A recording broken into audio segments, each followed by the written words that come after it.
Denmark रहने के लिए अच्छा है कि कनाडा रहने के लिए अच्छा है। तो मुझे पीआर होने के लिए 8 साल का वेट करना पड़ेगा। 93,000 कैनेडियन डॉलर मतलब मिनिमम सैलरी है किसी को वर्क परमिट बुलाने के लिए। क्या बोलूं, तू तो बेच ही रही है, पूरा कनाडा ही बेच रही है। चलो यार भसाना मत, कोई भी शुरू करें हम लोग, ठीक है। Hey guys, welcome back to the channel. I know जो मेरे चैनल के रेगुलर सब्सक्राइबर्स हैं वो इस उम्मीद में होंगे कि हम लोग अभी कोपेनहेगन की लास्ट वीडियो डालने वाले हैं, कोपेनहेगन को बाय बाय करने वाले हैं। लास्ट वीडियो तो फिर डल गई है बट कोपेनहेगन को बाय करने वाले हैं, स्वीडन पहुंचने वाले हैं और स्वीडन का ब्लॉग आने वाला है। और यहाँ पे ये वीडियो आ गया है जब मैं आराम से बैठी हूँ ओस्लो में, last day of my Europe trip. कल सुबह सुबह हमारी कनाडा की फ्लाइट है, हम लोग जाने वाले हैं। लेकिन पता है जो लोग मेरे चैनल पे नए हैं मैं उनको बता दूं कि मैं कनाडा से आई हूँ यूरोप घूमने के लिए अपनी फ्रेंड चेष्टा के पास। 15 साल से हम लोग फ्रेंड्स हैं। तो ये डेनमार्क में रहती है। डेनमार्क एक बहुत बड़े बैंक में HR बिजनेस पार्टनर है। बैंक का नाम है कॉन्फिडेंशियलिटी, रीजन से नहीं बता रही हूँ। तो हम लोग जिस दिन से डेनमार्क में आए ना उस दिन से चेष्टा और मेरे बीच में ना ये बहस चल रही है कि यार डेनमार्क में क्या अच्छा है, कनाडा में क्या अच्छा है, डेनमार्क रहने के लिए अच्छा है कि कनाडा रहने के लिए अच्छा है, मूव कहाँ होना चाहिए। मतलब डेनमार्क वर्सेस कनाडा चले जा रहा है हमारा डे 1 से। और मैंने अपने चैनल पे अपने सब्सक्राइबर्स को प्रॉमिस किया था कि हम डेनमार्क वर्सेस कनाडा की एक वीडियो बनाने वाले हैं जिसमें हम लोग डेनमार्क और कनाडा को कंपेयर करने वाले हैं, इनके कॉन्ट्रास्ट पॉइंट्स और सिमिलर पॉइंट्स। तो आज क्योंकि हमारा लास्ट डे है, रात के 12 बज चुके हैं और मैंने चेष्टा को पकड़ के बिठा दी है कि पूरे 15 दिन से ना अवॉइड कर रही है इस बात को भी। तो आज तो भैया हमें बात करनी है। मुझे लगा था मैं तुझे टरका दूंगी, भेज दूंगी यहाँ से बिना ये किए हुए। ये आसान है यार हमारे को टरकाना। तो अब हम लोग ये वीडियो बनाने वाले हैं और जल्दी से वो पॉइंट्स डिस्कस करने वाले हैं जहाँ पे डेनमार्क कनाडा से बिल्कुल ऑपोजिट है। और एंड में देखेंगे कि यार कहाँ पे रहना बेटर है। मैं कनाडा की वकील हूँ, डेनमार्क की वकील है। तो हम सबसे पहले बात करते हैं जहाँ पे ना हमारा पहले ये बता, सिर्फ बोलने के पॉइंट्स नहीं है ना, क्योंकि तू तो वैसे जीत जाएगी। तो पॉइंट लॉजिक के होते हैं, बोलने के नहीं, ठीक है। हाँ ठीक है भाई, लॉजिक वाले पॉइंट्स बात करेंगे। बिना टाइम वेस्ट किए वीडियो को शुरू करते हैं। पहली बात जहाँ पे कनाडा सबसे ज्यादा स्कोर ले जाता है और मेरा फेवरेट पॉइंट है वो यही, कनाडा कितनी आसानी से लोगों को बुला लेता है भाई। इतनी फ्रेंडली कंट्री है, इतना इमिग्रेशन प्रो है कनाडा की, सबको कहता है भाई वेलकम। एक तो तीन तरीकों से कनाडा में कोई आ सकता है सेटल होने के लिए। एक तो स्टूडेंट वीजा, एक वर्क परमिट और तीसरा हम डायरेक्ट परमानेंट रेजिडेंसी देकर भी लोगों को बुला लेते हैं। बताओ अब तो यूरोप के बारे में बता, कैसे बुलाते हो तुम लोगों को? देखिए यहाँ पे तो मेजर डिफरेंस है। हम लोग ना क्वालिटी पे फोकस करते हैं, क्वांटिटी पे। तो ऐसे नहीं आ सकता कोई भी थोप के भावे आ जाओ यहाँ पे, आ जाओ भर लेंगे तुम्हें यहाँ पे, नहीं। ठीक है, आप में अपनी कैपेबिलिटी नहीं, आप में कैपेबिलिटीज होनी चाहिए, स्किल होनी चाहिए। बट अगर मेन पॉइंट पे आए तो स्टूडेंट वीजा यहाँ पे भी है, वो तो वर्ल्ड की सारी कंट्रीज में। तो आप स्टूडेंट वीजा लेके इजीली आ सकते हो, ठीक है, बराबर पॉइंट हो गए, बराबर पॉइंट हो गए। फिर उसके बाद बात आती है वर्क परमिट की। तो ऑफ कोर्स आप वर्क परमिट पे आ सकते हो, बट उसके लिए भी आपको मिनिमम सैलरी रिक्वायरमेंट पूरी करनी पड़ती है। तो मिनिमम सैलरी रिक्वायरमेंट क्या है यहाँ पे कि डेनमार्क के अंदर रफली 93,000 Canadian dollar annual salary is the minimum requirement for a company to call a international और फॉरेन वर्कर।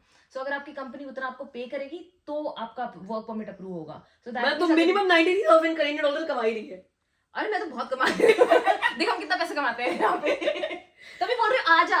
93,000 कैनेडियन डॉलर मतलब मिनिमम सैलरी है किसी को वर्क परमिट बुलाने के लिए। मतलब अगर कोई बंदा इससे कम सैलरी की जॉब है डेनमार्क में तो आप बुला ही नहीं सकते वर्क परमिट पे। नहीं, तो it is very difficult to go to Denmark और नॉर्डिक कंट्रीज। यार ये ना डेनमार्क रहती है तो हम लोगों के मेजर पॉइंट्स जो कंपैरिजन वाले होंगे ना वो डेनमार्क वर्सेस कनाडा होंगे। बट नॉर्डिक कंट्रीज जो है ना, जो हमने इस ट्रिप में पूरी करी है, डेनमार्क, स्वीडन, नॉर्वे, उनमें मोर और लेस सेम रूल्स हैं। और पूरा यूरोप ही एक ही कॉन्सेप्ट के ऊपर चलता है। जैसे पूरा यूरोप आई गेस पीआर देकर तो कोई भी कंट्री नहीं बुलाती, राइट? डायरेक्ट अपने घर से पीआर देकर बुला ले। यहाँ पे पीआर का ऑप्शन नहीं है। तो इस मामले में तो डेफिनेटली बहुत इजी है कनाडा में एंटर होना, बट यहाँ पे डायरेक्ट पीआर का कोई ऑप्शन नहीं है। अरे हमारे यहाँ पे सिटीजन बना के 10 साल में भी नए नए सिटीजन बने हैं कनाडा के, ठीक है। आप 3 साल कनाडा में रह जाओ on permanent residency and then you can apply for the citizenship and you can get the citizenship, you can get Canadian passport and you can travel all your European countries free of visa. अब तुम अपना बताओ, तुम्हारे यहाँ पर अभी तो PR ही नहीं पता चला, पीआर बनेगी कब? तू ये बता। वो भी मैं सिटीजन बन के आई हूँ कनाडा की, तू पीआर कब बनेगी डेनमार्क की, ये बता पहले। देख अगर मैं बहुत ज्यादा एफर्ट ना डालना चाहूँ तो मेरे को 8 साल का वेट करना पड़ेगा, ठीक है, पीआर होने के लिए। हाँ, पीआर होने के लिए 8 मैं साल कनाडा में आई ही पीआर पे थी। तो मुझे पीआर होने के लिए 8 साल का वेट करना पड़ेगा। उसके बाद भी आपको अपार्ट फ्रॉम वही कि आपके पास एक परमानेंट जॉब होनी चाहिए, ये सैलरी आपकी थ्रेशोल्ड आपको मीट करना चाहिए, आपको लैंग्वेज भी सीखनी पड़ेगी। और तुम्हारी थी टेढ़ी मेढ़ी सी लैंग्वेज, थोड़ी डिफिकल्ट है। बट हाँ, अगर आपको रियली इस कंट्री में इंटीग्रेट होना है तो इन लोगों के लिए इनकी लैंग्वेज बहुत इंपॉर्टेंट है। ऐसा नहीं है कि लोग इंग्लिश नहीं बोलते हैं, उनको इंग्लिश नहीं आती है, इंग्लिश ही हर जगह चलती है, वो मोड ऑफ कम्युनिकेशन है, बट डेनिश बहुत इंपॉर्टेंट है यहाँ पे इन लोगों के लिए। एंड उसी तो वजह से अगर डैनिश PR नहीं है। आती तो आप पीआर दोगे ही नहीं? नहीं, आपको डैनिश सीखनी पड़ेगी PR के लिए। मैं लैंग्वेज सीखने में बहुत बुरी, तो मतलब मुझे डेनमार्क की पीआर कभी भी नहीं मिलेगी है? तो मुश्किल है। चल ठीक है, अब पीआर मिल गई तो फिर सिटीजन कब बनोगे? अच्छा, PR का दूसरा भी है, ठीक है। अच्छा। ये तो था थोड़े मेरे जैसे लेजी लोग, बट अगर सब लोग, कुछ लोग हैं जो बहुत जल्दी चाहते हैं, तो एक 4 साल में भी हो सकता है ये प्रोसेस। बट अगेन, आपको लैंग्वेज के लेवल ज्यादा क्लियर करने पड़ेंगे, आपकी सैलरी वही अच्छी जॉब होनी चाहिए, और इस तरह की कंडीशन अगर आप मीट करो तो एक शॉर्टर प्रोसेस भी है। कनाडा में तुम पीआर पे ना 3 साल बैठे रहो बिना कोई काम करे, फिर भी तुम्हें वो सिटीजन बना देंगे। और इंग्लिश सिर्फ जाननी जरूरी है, वो तुम्हारे को ना मैं आइल्स का पेपर देना है और तुम सिटीजन बन जाते हो। बट ये यूरोप, पूरे यूरोप में है, क्योंकि हर यूरोप में हर कंट्री अपनी अलग अलग लैंग्वेज में, स्वीडन में अलग लैंग्वेज है, नॉर्वे में अलग लैंग्वेज है, डेनमार्क में अलग लैंग्वेज है, इनकी खुद की लैंग्वेज, जर्मनी में अलग लैंग्वेज है जर्मन, इनकी खुद की लैंग्वेज सीखनी जरूरी है वहां का परमानेंट रेजिडेंट बनने के लिए। हाँ, लेकिन जब एक बार PR मिल जाती है तो उसके बाद सिटीजन बनना इतना मुश्किल भी नहीं है। उसके बाद तो बस 1-2 साल का ही काम है। बराबर बराबर points, वो तो हाँ, आसान है सेम हो सिटीजन गया। बनना वहां पे। वेट गाइस, इतना आसान भी नहीं है पीआर और सिटीजनशिप मिलना। आप लोगों को मैं ये बता दूं, जिस हिसाब से इतनी आसानी से बता रहे हैं, इतनी इजीली मिल जाता है, इतना आसान इसलिए नहीं है। डेनमार्क की गवर्नमेंट के हिसाब से अगर आपका जो भी स्टे है वो कंप्लीटली 4 इयर्स वाला शॉर्ट टर्म हो, आप अप्लाई कर रहे हो पीआर के लिए, या 8 इयर्स के बाद अप्लाई कर रहे हो, अनइंटरप्टेड होना चाहिए। एक छोटे से छोटा चालान भी उसमें ट्रबल पैदा कर सकता है, याद रखना। स्पीडिंग टिकट भी? Even speeding ticket also. Speeding ticket होगी तो सिटीजनशिप नहीं दोगे? Yes, there can be a trouble. I mean, your process can be a lengthier. तो ये तो than अच्छा normal पॉइंट time. है ना, उसी वजह से तो लोग फिर हमेशा सारे रूल्स फॉलो करते मतलब हैं। बड़े बड़े इलीट से व्हाइट कॉलर सिटीजन बन के रहना है ना, मतलब पीआर होल्डर बन के रहना। ओके चलो, अब हम लोग दोनों कंट्रीज में आ गए हैं, सेटल हो गए, पीआर ले लिया, सिटीजनशिप ले लिया। पैसे की बात करो, सरवाइव करना है उस कंट्री में, तो सैलरीज की बात करते हैं, मिनिमम वेज की बात करते हैं, क्योंकि सैलरीज तो चलो एवरेज होती है, आपके प्रोफेशन के हिसाब से होती है। अब कनाडा में आते हो ना, तो कनाडा में सारे प्रोविंसेस ऑक्यूपेशंस को सेव करते हैं मिनिमम वेज कॉन्सेप्ट से, कि आप जॉब कर रहे हो ना कनाडा में तो आपको इतनी सैलरी तो मिलेगी ही मिलेगी। जैसे राइट नाउ ऑन्टेरियो की बात करूँ तो $15.5 पर आवर हम लोग गारंटी देते हैं कि सबको मिलेगा। इससे कम पे आप काम करा नहीं सकते बंदे से, और 1 अक्टूबर को वो रिवाइज होकर $16.55 हो रहा है। तो इतना तो मिनिमम वेज पे हम लोग लोगों को प्रोटेक्ट करते हैं। तुम्हारे यहाँ पे क्या रूल है भाई, कितना पैसा देते हो? तो डेनमार्क में ऐसा कोई वेल डिफाइंड मिनिमम वेज तो नहीं होता है, बट यहाँ पे जो फॉलो किया जाता है वो होता है एवरेज मिनिमम सैलरी, और वो होता है मोस्टली जो कंपनी देती हैं। वो है अभी 23, अगर तुम्हारे उससे कंपेयर करो तो $23 सो ऐसे 16-17 में काम नहीं चलाते हम लोग 23 तक जा रहे हैं। $23 मिनिमम है पर आवर। पर ये सबको देते हो? यस। यहाँ पे तुम स्कोर शायद ले जाओ, क्योंकि अब बात करते हैं टैक्सेस की। भैया बहुत महंगी कंट्री है तुम्हारी, ठीक है? महंगी कंट्री इसीलिए कि पैसा ज्यादा देते हैं तो टैक्सेस भी ज्यादा लेते हैं। हम लोग मिनिमम टैक्स की अगर मैं बात करूं तो जैसे ऑन्टेरियो की बात करते हैं, क्योंकि मैं खुद ऑन्टेरियो से, जैसे वो डेनमार्क को कंपेयर कर रही है, तो ऑन्टेरियो का टैक्स है 5%, फेडरल टैक्स है 15%। तो मिनिमम सैलरी जो है, जैसे कि अगर आप $45,000 साल का कमा रहे हो तो आप $20 की टैक्स ब्रैकेट में आते हो। देखिए मैक्सिमम की बात नहीं कर रहे हम लोग, मैक्सिमम तो फिर चला जाएगा 45%, 50% चला जाएगा, लेकिन मिनिमम हमारा टैक्स है 20% का। तो अगर हमारे स्टूडेंट्स यहाँ पर $15.5 कमाते हैं तो 20% टैक्स देते हैं। तुम्हारे यहाँ स्टूडेंट्स $23 कमाते हैं, तुम टैक्स कितना लेते हो ये बताओ? सो यहाँ पे मिनिमम टैक्स स्टार्ट होता है 35% से। हाथ में ना उतना ही आता है बेचारे स्टूडेंट्स के, चाहे तुम डेनमार्क रह जाओ चाहे तुम कनाडा में रह जाओ। कनाडा वाले कम देते हैं तो टैक्स भी कम लेते हैं, डेनमार्क वाले बहुत ज्यादा देते हैं, अपने आप को लिक्रेटिव बताने के लिए टैक्स भी सारा निकाल लेते हैं। चलो ठीक है यार, ये सेम होगा। चलो यस, इंपॉर्टेंट पॉइंट, किड्स की सिटीजनशिप। अब अगर आप कनाडा में स्टूडेंट वीजा पे हो, चाहे आप विजिटर वीजा पर हो, चाहे आप वर्क परमिट पर हो या पीआर हो, आपका बच्चा अगर कनाडा में पैदा होता है तो वो बॉर्न कनेडियन होता है, वो बॉर्न कनेडियन सिटीजन होता है। डेनमार्क में अगर अब तेरा बच्चा हो जाए तो सिटीजनशिप मिलेगी उसको, ये बता? नहीं, ऐसे ही तो नहीं मिल जाएगी सिर्फ पैदा होने से। तो बॉर्न सिटीजनशिप का कोई कॉन्सेप्ट नहीं है कि अगर पैदा हुए बाय बर्थ सिटीजनशिप नहीं मिलती है। कनाडा का पॉइंट नोट कर लो, ठीक है, कि कनाडा में विजिटर वीजा वाले लोगों को भी ना, और ये बड़ा कॉमन है, लोग आते हैं इंडिया से, बच्चे पैदा करते हैं कनाडा में, सिटीजनशिप लेते हैं, वापस इंडिया चले जाते हैं, ठीक है। तो कनाडा बाय बर्थ सिटीजनशिप देता है, पॉइंट्स कनाडा के, ठीक है। अब बात करते हैं यूनिवर्सिटी फी की। देखो मेरे ख्याल से स्कूल्स तो हर जगह पे फ्री है ना, डेनमार्क में भी फ्री है, कनाडा में भी फ्री है, यहाँ पे हम लोग सेम है, same equal points. University education की बात करो, क्योंकि मुझे ना फ्लाइट में पता चला, तो मैंने अपनी एक वीडियो में बताया भी, I was very impressed with that point. Canada में चाहे आप सिटीजन हो, चाहे आप पीआर होल्डर हो, मतलब हम सिटीजन बन गए, फिर भी एमी जब यूनिवर्सिटी में जाएगी तो हमें इसकी हैवी यूनिवर्सिटी फी पे करनी पड़ेगी। जैसे इंडिया में पेरेंट्स बच्चे के पैदा होने पर उनकी शादी के लिए जोड़ना शुरू कर देते हैं ना, कनाडा में लोग उनकी यूनिवर्सिटी फी के लिए जोड़ना शुरू कर देते हैं। What about Denmark? लेकिन यहाँ पे अगर आप सिटीजन हो या फिर आप EU मेंबर हो तो आप यूरोपियन यूनियन मेंबर हो तो आपको कोई यूनिवर्सिटी फीस नहीं पे करनी पड़ती, एब्सोल्युटली फ्री। Absolutely free. और उसके ऊपर आपको यूनिवर्सिटी पे करती है अगर आप अपनी हायर एजुकेशन कर रहे हो, तो यहाँ पे स्टूडेंट्स को पे किया जाता है। लेकिन इंटरनेशनल स्टूडेंट्स के लिए रूल्स डिफरेंट है, तो इंटरनेशनल स्टूडेंट्स को तो डेफिनेटली फी पे करनी पड़ती है। वो कनाडा में भी है, जैसे कि हम एज अ सिटीजन मेरे ख्याल से इंटरनेशनल स्टूडेंट्स जितना फीस पे करते हैं तो हम लोग उसका 1/3 पे करेंगे, कम पे करेंगे, बट पे तो हम फिर भी करेंगे। But Denmark definitely scores a point here कि यहाँ पे, और डेनमार्क ही नहीं, मेरे ख्याल से सारी नॉर्डिक कंट्रीज, सारी यूरोपियन कंट्रीज में यही है कि यहाँ के जो सिटीजन हैं उनका यूनिवर्सिटी बिल्कुल फ्री ऑफ कॉस्ट है, कोई पैसा नहीं पे करना। इनफैक्ट तुम पढ़ रहे हो, लो जी हमारे से पैसा ले लो, you score a point here. बस सिर्फ यहीं पे नहीं, और भी बहुत सारे पॉइंट्स हैं जहाँ पे अभी डेनमार्क स्कोर करेगा। तो तूने टैक्स का तो बता दिया, लेकिन टैक्स किस लिए काटती है गवर्नमेंट? क्योंकि उसके बिहाफ में बेनिफिट्स मिलते हैं, राइट? तो हम बेनिफिट्स की बात करते हैं। तूने कभी स्ट्रेस लीव के बारे में सुना है? You mean sick leave? नहीं, I mean stress leave. Sick leave तो होती है of course, whenever you are feeling unwell तो आप सिक लीव पे जा सकते हो, तो वो तो डेनमार्क में अनलिमिटेड है। आप सबको अनलिमिटेड है या कंपनी टू कंपनी डिपेंड करता है? नहीं, वो सबको अनलिमिटेड है। ऑफ कोर्स कि अगर आपको 3 दिन से ज्यादा है तो आपको प्रूफ दिखाना पड़ता है, बट मैं सिक लीव की बात नहीं कर रही, मैं यहाँ पे स्ट्रेस लीव की बात कर रही हूँ।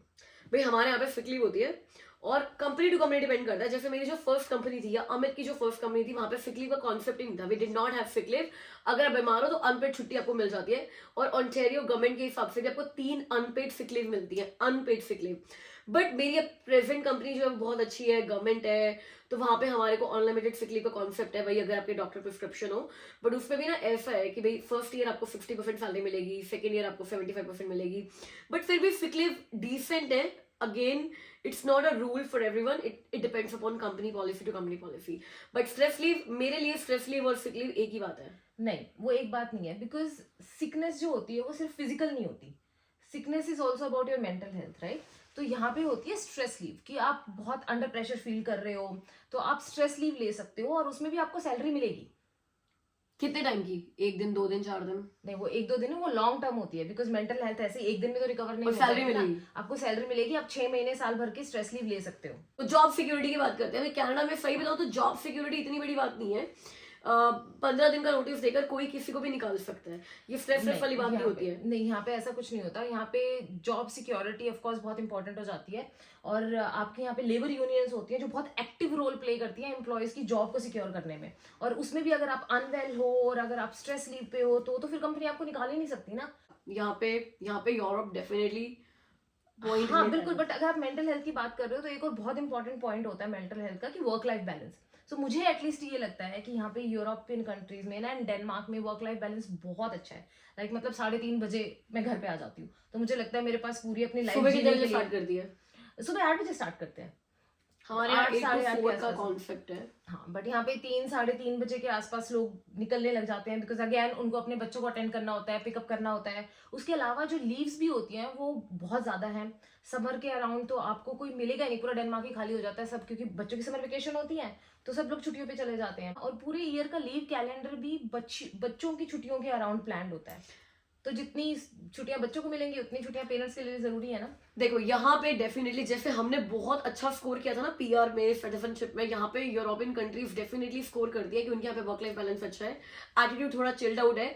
ये फेमस है यूरोप इस बात के लिए कि 3-4 बजे सब बंद हो जाता है, सब लोग अपनी फैमिली लाइफ एंजॉय करते हैं, छुट्टियां बहुत ज्यादा होती हैं, वर्क लाइफ बैलेंस यहाँ पे बेटर है। और स्ट्रेस लीव, मतलब ये तो यार कंपनियों को बर्बाद करने वाली बात है।